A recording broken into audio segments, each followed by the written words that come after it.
Welcome to Elevated Consumption, your hub for culture, entrepreneurship, and elevated living. We spotlight visionaries, industry leaders, and creators shaping the future through the lens of success, innovation, and lifestyle. Now step into the mindset of the movers and shakers, redefining what it means to win.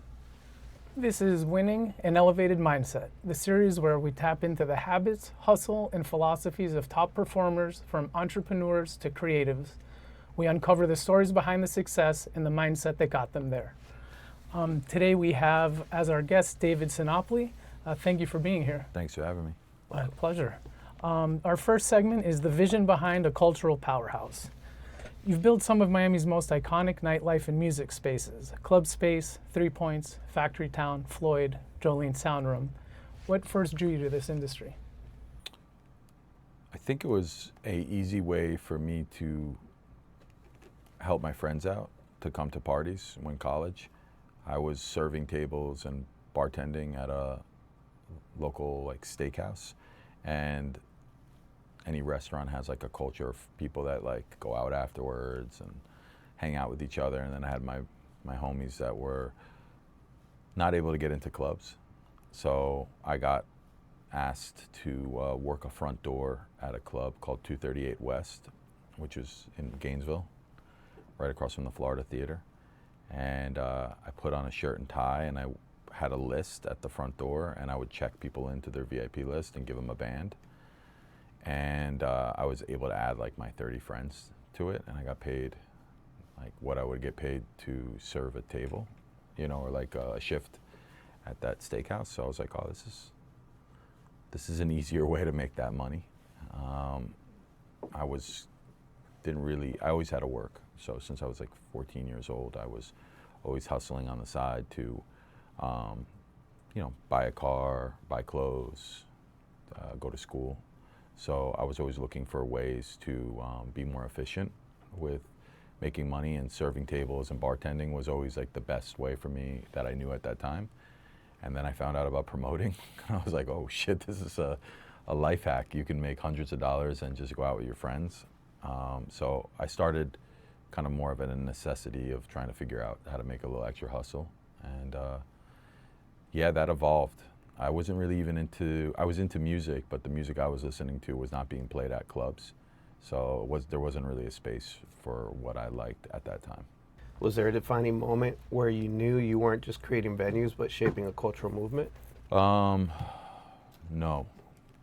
I think the key is to not think about that. There's been times where I look out to productions we do, and there's this immense sense of pride and gratitude I have to the people that have worked with us along the way to get there. And I guess that itself is culture, with the people that have helped me to pull off certain productions or wild ideas. I really rely on a lot of the people that work with us. So as I've gotten older, I've been able to engage with people that are younger with me and bring them up and mentor them in a sense. And then they also help me to keep our stuff relevant. That's great. So I think just that whole process of doing the work and working with the people and listening to people, not having just an idea of what you think it should be, listening to the next movement of people that can be oh, listen, that is not future thinking when it comes to sound or how we treat our customers or bathrooms or anything. You have to keep up with the times. And the more that you lean into the fact that you're doing cultural things, the less culturally significant it is, I think. So you have to kind of block that shit out. Right. Don't define it. Yeah, don't define it. Don't drink your own Kool-Aid. Mm-hmm. Got to stay grounded. Yep. Because if you get too elevated on that shit, then you'll lose it. The whole thing will be gone. I mean, if you're just too far away from it and your mindset starts changing into something that is not approachable for people, or it's kind of more of a know-it-all aspect, you're fucked eventually. It's great to see you staying humble.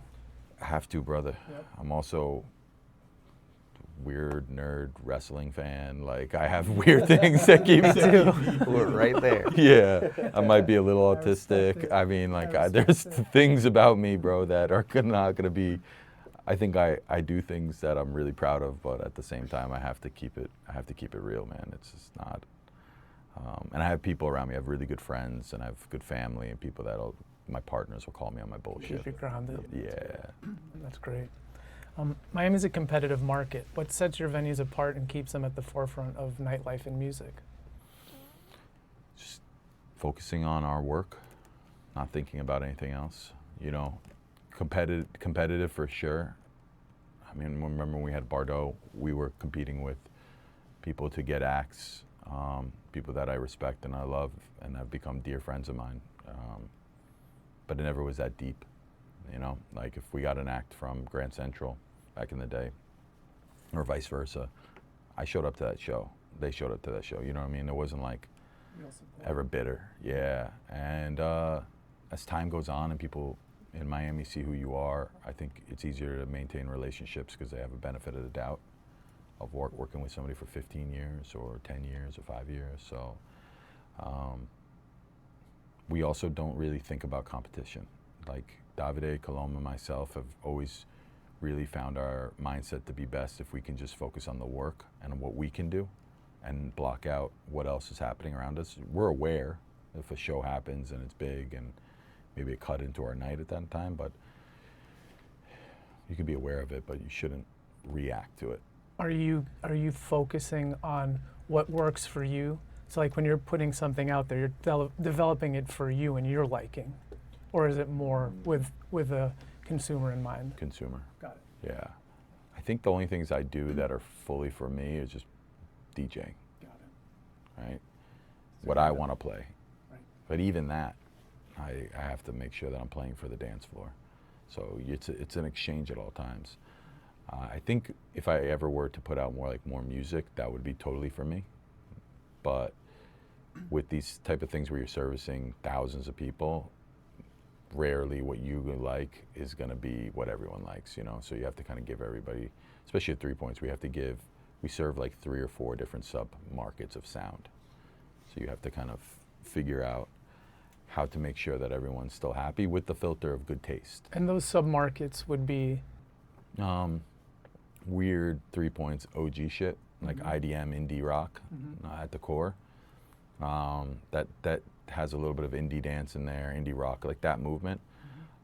There's like a hip hop urban aspect to it that is super important to Miami. That could be old school hip hop, that could be Tokisha. It can kind of range inside of what we consider to be hip hop.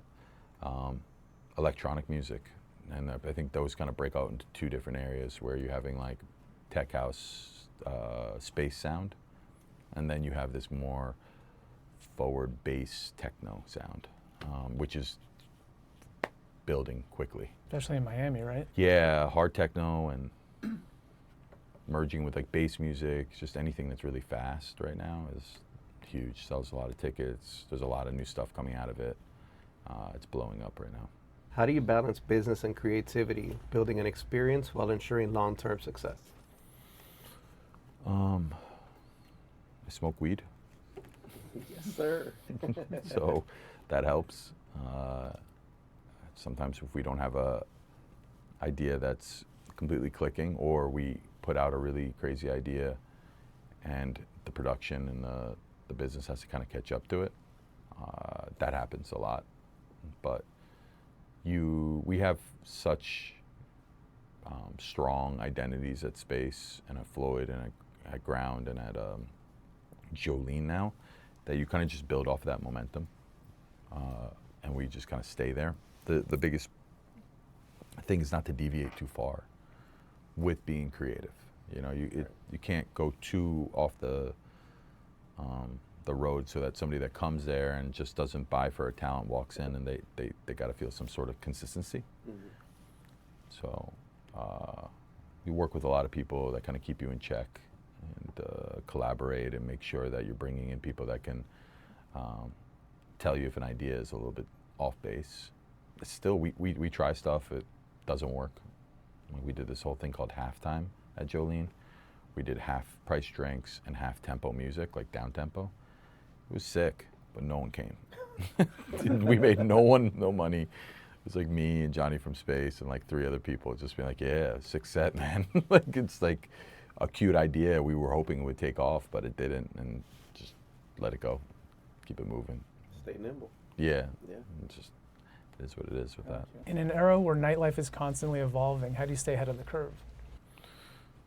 I dig a lot. I mean, we're music bookers. You know, we're nightlife operators, but we're music bookers. So everything we do, we're booking music.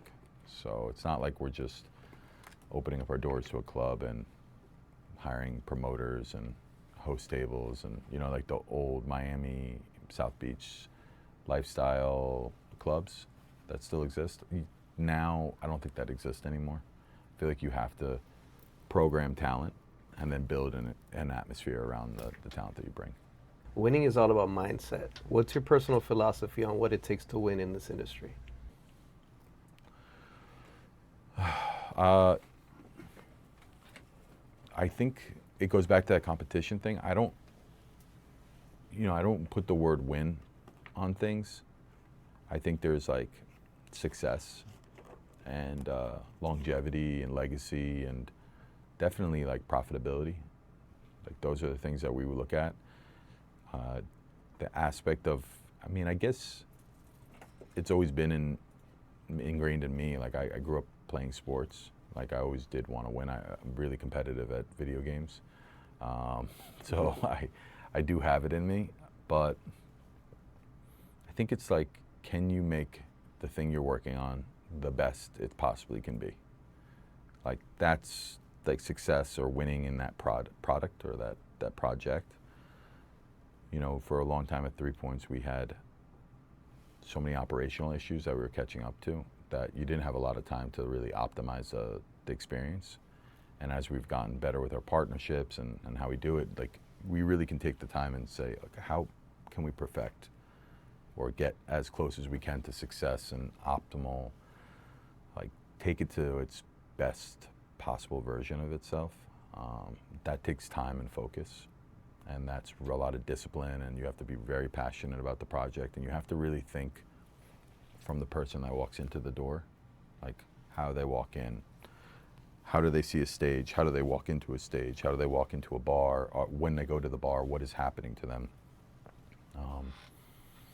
It's a full, 3 Points is a really good project for me to learn from because it evolves every year, and it's so many moving fucking pieces, and it's so chaotic of a 2-day festival that can be, you know, changed by the weather or changed by the circumstances really easily. So it makes the brick and mortar stuff that I do a little bit more manageable in my mind, you know, because you cut your teeth with something as like intense and unpredictable as that. So I think, yeah, like I don't use that word winning with my team. I don't want them to really look at things as a loss if they experimented with something. So we just are looking for, hey, did it work? Can it be better? Does it have legs? Like, can we grow it? And if not, you cut it loose, like you said with the other thing. And if it has something there, like 3 Joints, for example, this weed festival we do on 420, I think it's like its 7th or 8th year. And that thing did not make money. The thing was kind of ahead of its time. Like no one was really going to weed things like that. Right. But there was something there that was dope, and you could kind of feel it and you understood it. So we had to just take our time with that one and just let that build. And that might quote unquote be a win now, you know, but it took time.